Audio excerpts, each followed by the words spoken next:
The Giver creates a wonderful transition of images throughout the movie. From the ashes of the ruin, the communities were built. This new society foundation is built on rules that are never to be broken. The movie follows a young man named Jonas, who gets the job of the receiver of memory. Jonas has access to memories of past generations and begins to unlock emotions, breaking down the very foundation he was built on. Memories of the past were erased. How does the transition in The Giver evoke emotion of the audience? Why does the movie start in black and white? And how does this affect the imaging? In the beginning, you are greeted with the introduction of the movie. The scenes are black and white. Why is that? Color in film makes an extreme impact as well as ties into people's emotions. In the first minute of the movie, they show you a still shot of the rules they live by. Rules like use precise language, wear your assigned clothing, take your morning medication, Injected. obey the curfew, never lie. These rules are strict and orderly, yet simple. The world that these people live in shows it's dull. The monotone color represent formality, anonymity, unhappiness, simplicity, cleanliness, and peace.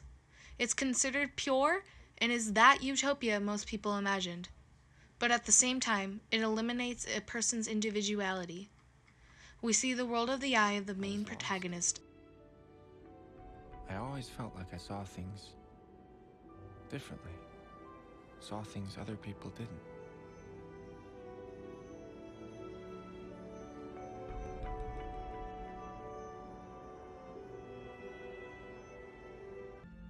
Once Jonas has been selected as the receiver of memory, he begins his training where he slowly unlocks emotions and color.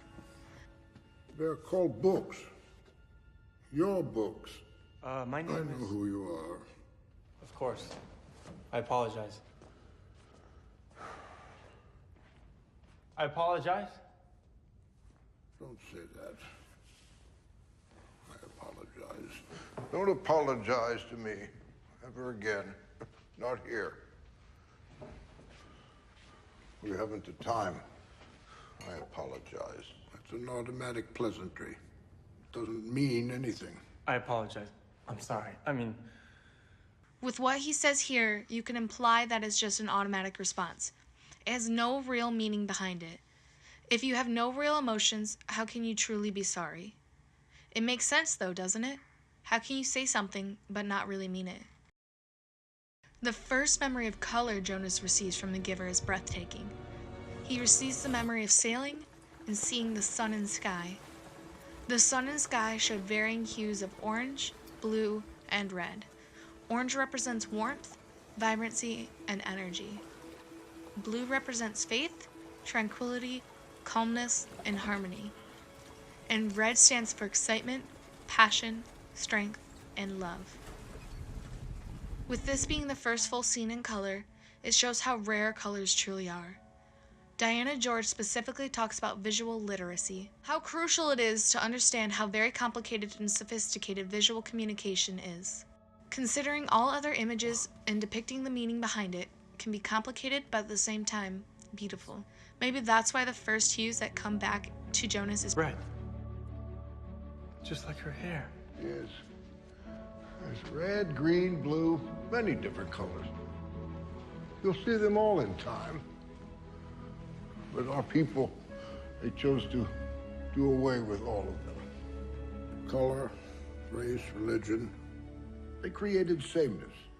If we were different, we could be envious, angry, resentful, consumed with hatred. We need sameness. Don't you think? Oh, I completely agree. But still, it's also beautiful. the transition from black to white to color captures that raw feeling. They'd always said elsewhere was so far away.